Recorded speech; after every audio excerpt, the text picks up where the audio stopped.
যেহেতু কোরআন থেকে আমরা এটাই জানলাম যে যুগে যুগে কাফেররা সবসময় নিজেদেরকে মানব অধিকার রক্ষাকারী বলে পরিচয় দিয়েছে, অথচ আল্লাহ বলেন পৃথিবীতে এরাই মানব অধিকার লঙ্ঘনকারী।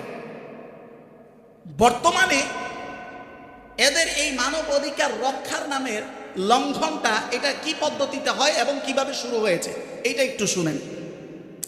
মূলত 1948 সালে এই সংগঠনটা গঠিত হয় universal declaration of human rights এই নামে। তারা মৌলিকভাবে 5টা জিনিসকে আলোচনা একদম খেয়াল করেন, আজকে খুব গুরুত্বপূর্ণ আলোচনা। 5টা জিনিসকে তারা মানব অধিকার নির্দিষ্ট করে তারা এই কার্যক্রম শুরু করেছে। 5টা, অর্থাৎ তাদের এই কার্যক্রমের মূল ভিত্তি হলো 5টা জিনিসকে তারা মানব অধিকার বলে মনে করে। এই 5টা যে তারা মানব অধিকার মনে করে, আমরা একটা একটা করে দেখব যে আদৌ এগুলো মানব অধিকার নাকি মানব বিপর্যয়, কোরআন কি বলে, বাস্তবতা কি বলে, এটা দেখব। এবং এই 5টাকে তারা কোন জায়গা থেকে নিল খুঁজলে পাওয়া যায় তাদের ইউরোপিয়ান বিশেষ 3টা প্রেক্ষাপট, ওই 3টা প্রেক্ষাপট থেকে তারা এই 5টা মানব অধিকারকে তারা নির্ধারণ করে। মোট 7টা।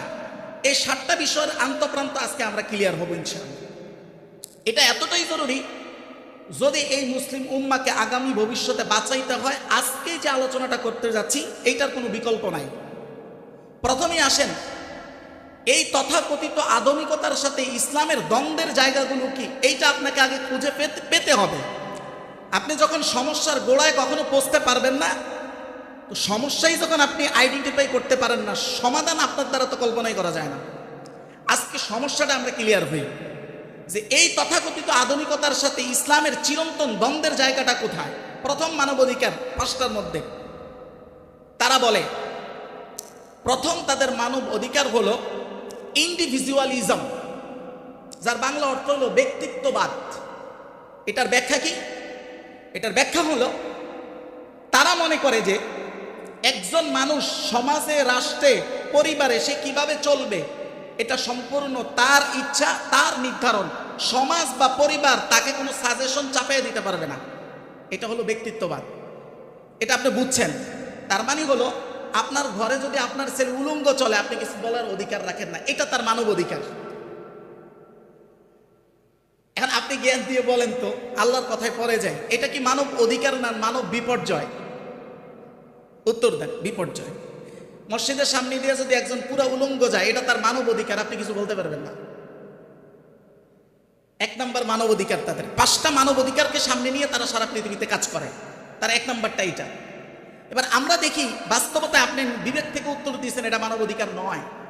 আল্লাহর থেকে শুনি, সূরাতুল কসস আয়াত 50 আল্লাহ তাআলা বলতেছেন, فَإِن لَّمْ يَسْتَجِيبُوا لَكَ فَاعْلَمْ أَنَّمَا يَتَّبِعُونَ أَهْوَاءَهُمْ وَمَنْ أَضَلُّ مِمَّنِ اتَّبَعَ هَوَاهُ بِغَيْرِ هُدًى مِّنَ اللَّهِ।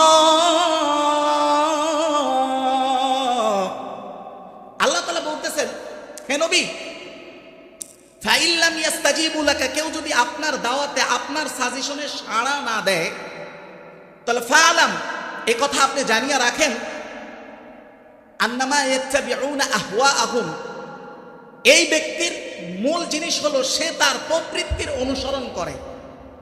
প্রবৃত্তির কি করে? খেয়াল খুশির অনুসরণ করে। এরপরে আল্লাহ বলতেছেন, ওমান আযাল্লু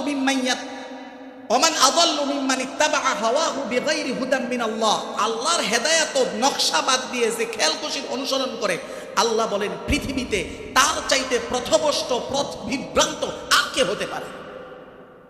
তার মানে তাদের প্রথম মানব অধিকারী আমরা কি পাইলাম?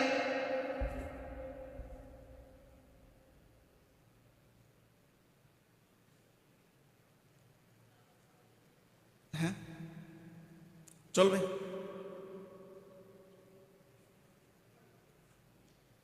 আচ্ছা, এদিকে আলোচনার দিকে খেয়াল করুন, ওনাদের কাছে ওনারা করুক। তাহলে 5টা মানব অধিকারের মধ্যে প্রথম যে মানব অধিকারটা পাইলাম এটা কি বাস্তবতার নিরিখে এটা মানব অধিকার নাকি মানব বিপর্যয়? সবাই উত্তর দিবেন, মানব অধিকার না মানব বিপর্যয়? মানব বিপর্যয়। এই পাঁচটার মধ্যে এটা একটা, যে পাঁচটা নিয়ে তারা পৃথিবীতে কাজ করে।